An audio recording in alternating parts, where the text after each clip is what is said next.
Hey guys, it's Panther, and with the changes to Aatrox that were made in patch 9.9, he's been receiving a lot of play early on in the patch. However, this is not in the role that you would expect.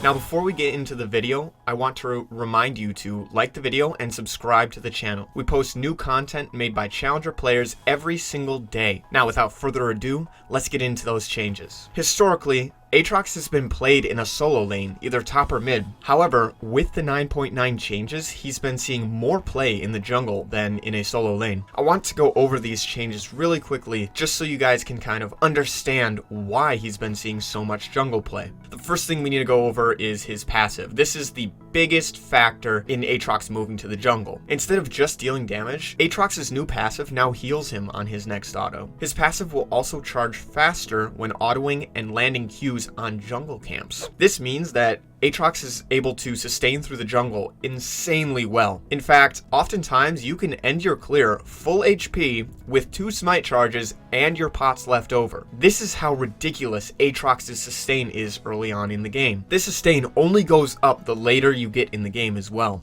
so he will face no issues clearing the jungle. Another reason why Aatrox is seen more in the jungle now is because his Q's cooldown was actually reduced. Aatrox jungle was never able to abuse the cooldown starting after the first cast of Q due to him wanting to clear the camps as quickly as possible. So now that the cooldown on his Q is lower and he's able to still spam the ability, this causes his clear speed to move up a lot. At level 9, the cooldown was cut in half. This is the majority of Aatrox's damage on camps. The damage also went up. This means that Aatrox is doing his camps much faster than he was before. Another reason why he's so strong in the jungle at the moment is because his ganks are a lot better.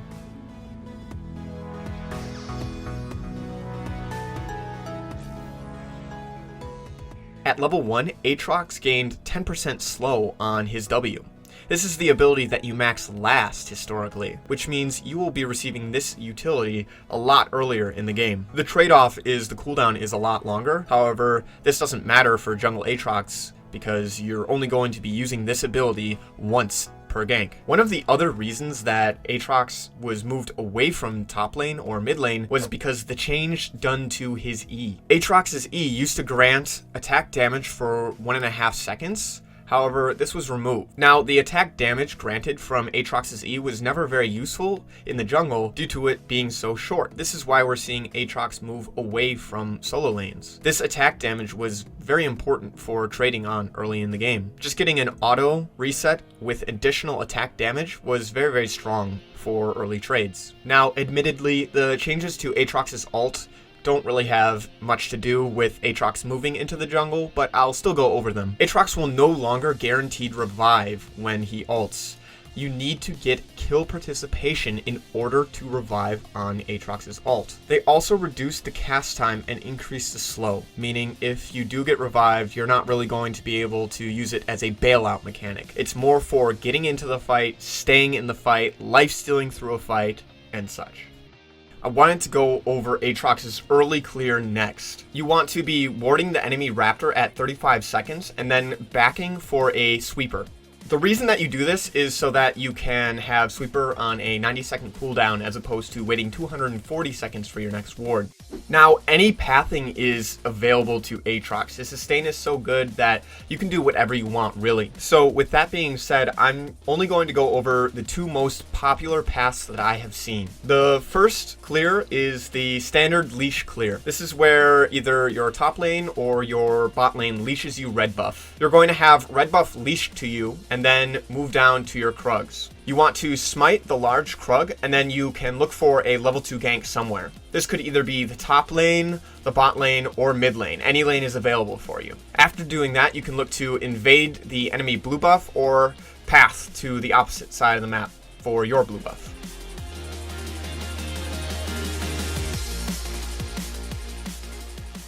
The other clear that has been seeing a lot of play is starting Raptor's Leashless. Because of Aatrox's passive and the passive on Hunter's Machete, he can be full HP after clearing this camp. What you want to be doing in order to clear this camp at level 1 as quickly and healthily as possible is auto attack the small raptors twice in between every Q. Make sure to also hit as many raptors as possible. This will make sure that they all die with only receiving 1 or 2 extra autos after your Qs, and you are able to kill the large raptor afterwards, which charges your passive. After you do your raptors, you will move to your red buff. You will have smite available, but you only use smite if you need the health or if it's being contested. Otherwise, try to save your smite for the large Krug. That is where you will receive the most value for using your smite. Once you finish your red buff, you can move to Krugs, which will give you level 3 and allow you to look for a gank at the closest side lane or mid lane. After a short gank, Scuttle will spawn, and then you can look for an invade or a repeat gank. Once you finish this early clear, you're most likely just going to want to look to finish clearing your camps and then maybe look for one more gank after clearing them. Try not to get too caught up in clearing and ganking.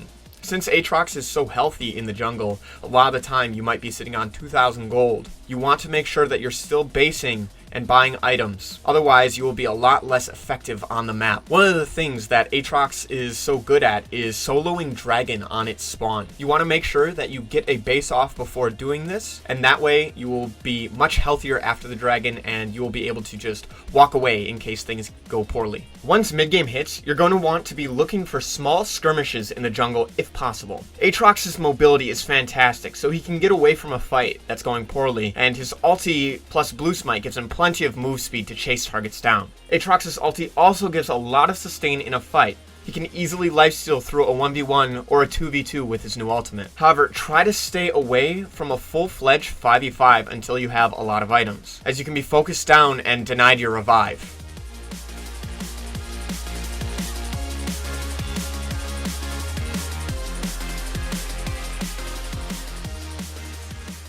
You should also be looking to solo the Rift Herald. Aatrox can easily solo the Rift Herald with his passive, and he will finish the Rift Herald at full HP. The reason that Rift Herald is so important on Aatrox is because he falls off very hard. In a late game team fight, Aatrox can be 100 to 0'd without ever getting an opportunity to deal any damage or get his revive. Mid game is where Aatrox shines, so you want to be able to take the Rift Herald and try to close the game out, because as the game goes on later, you're going to have a harder and harder time winning fights. If the game does end up going late, it becomes a lot harder for Aatrox to succeed in a team fight. What you need to do is focus down one target with your ultimate active. If you're able to kill this one target, then it extends your ultimate's duration and also allows you to get a revive in.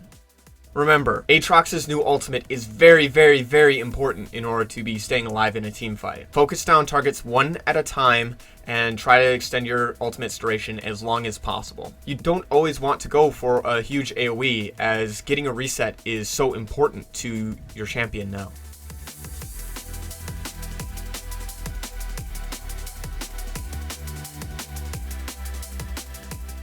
Aatrox also has the ability to split push as a jungler if Baron is already down. He excels in 1v1s and does a lot of damage. He can also quickly take towers with the reset on his E auto attack. His ultimate is also very good for getting away in case the enemy team collapses on you while you are split pushing. Remember, you can only split push if Baron is down. As a jungler, you are not allowed to split push while Baron is up. I cannot reiterate this enough. Overall, Aatrox is probably one of the best early to mid game junglers. His late game is lacking. However, if you're able to close out the game before 25 minutes, then you'll really see a lot of success on this new version of Aatrox. If you do try out new Aatrox jungle, then make sure to let us know what you think about it in the comments below. Make sure to like the video and subscribe. We post new content by Challenger players every day. That does it for today's video. I hope you learned something valuable, and we will see you in the next one.